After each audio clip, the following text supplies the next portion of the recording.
மணிப்பூரில் இரு இனக்குழுக்களுக்கு இடையே கடந்த 15 மாதங்களுக்கு மேலாக நீடித்து வரும் கலவரம் ட்ரோன் தாக்குதல்களால் மீண்டும் தீவிரமாக வெடிக்க துவங்கியுள்ளது.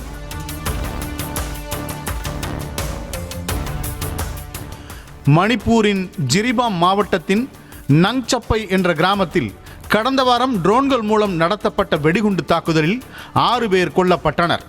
இதனையடுத்து மீண்டும் குக்கி மற்றும் மெய்த்தி இனக்குழுக்களுக்கு இடையே கலவரம் வெடித்தது.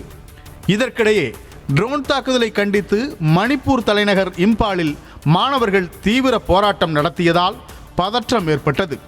புதிதாக ஏற்பட்ட கலவரத்தால் 10 பேர் உயிரிழந்தனர், 12 பேர் படுகாயமடைந்தனர். இந்நிலையில் சமீபத்தில் ஏற்பட்ட பதற்றத்தை தணிக்கும் வகையிலும் பொதுமக்களின் பாதுகாப்பை உறுதி செய்யும் வகையிலும் இணைய சேவை நிறுத்தி வைக்கப்பட்டுள்ளதுடன் 3 மாவட்டங்களுக்கு ஊரடங்கு உத்தரவும் பிறப்பிக்கப்பட்டுள்ளது.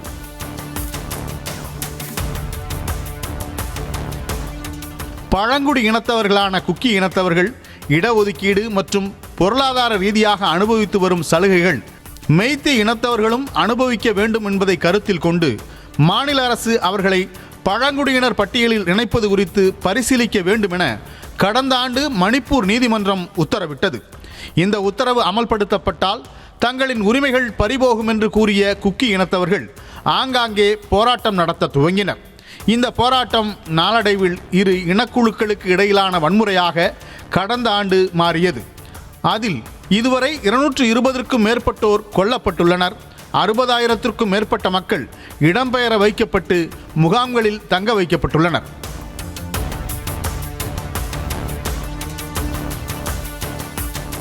இந்நிலையில் இரு இனக்குழுக்களுக்கு இடையிலான வன்முறைக்கு பின் மணிப்பூர் 2ஆக பிளவுபட்டுள்ளது. பள்ளத்தாக்கு பகுதிகளை மெய்த்தி இனத்தவர்கள் கட்டுப்பாட்டிலும் மலைப்பகுதிகளை குக்கி இனத்தவர்கள் கட்டுப்பாட்டிலும் வைத்துள்ளனர். இரு பகுதிகளுக்கு இடையில் பஃபர் சோன் என்று சொல்லப்படுகின்ற இரு இனக்குழுக்களுக்கும் இடையிலான பொதுவான பகுதி ஏற்படுத்தப்பட்டுள்ளது. இந்த இடத்தில்தான் இரு இனக்குழுவை சேர்ந்தவர்களும் தீவிரமாக சோதனை மேற்கொள்கின்றனர். அதன் பிறகே தங்கள் எல்லை பகுதிக்குள் மக்களை அனுமதிக்கின்றனர். குக்கி இனத்தைச் சேர்ந்த இளைஞர்கள் தங்கள் கட்டுப்பாட்டில் இருக்கும் மலைப்பகுதிகளில் உள்ளூர் தயாரிப்பு துப்பாக்கிகளை கொண்டு தீவிர ரோந்து பணியில் ஈடுபட்டு வருகின்றனர். சிறிய ரக ட்ரோன்கள் மூலம் எதிரிகளை தொடர்ந்து கண்காணித்து வரும் குக்கி இன இளைஞர்கள் தங்கள் எல்லைக்குள் நுழைந்து தாக்க வருபவர்களை ட்ரோன்கள் மூலமாக கண்டறிவதாகவும் தெரிவிக்கின்றனர். மேலும் 300 மீட்டர் தூரம் வரை சென்று எதிரிகளை தாக்கக்கூடிய தண்ணீர் குழாய்களை கொண்டு ராக்கெட் ஏவுகணைகள், சிறிய ட்ரோன்கள் மூலம் வெடிகுண்டு தாக்குதல் என தாங்களே தயாரித்த ஆயுதங்களை கொண்டு தற்காத்துக் கொள்வதாக குக்கி இனத்தவர்கள் தெரிவிக்கின்றனர்.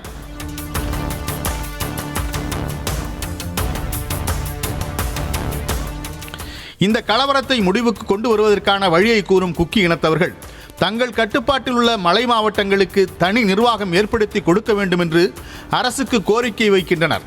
அப்போதுதான் மணிப்பூர் அமைதிக்கு திரும்பும் என்றும் உறுதியளிக்கின்றனர்.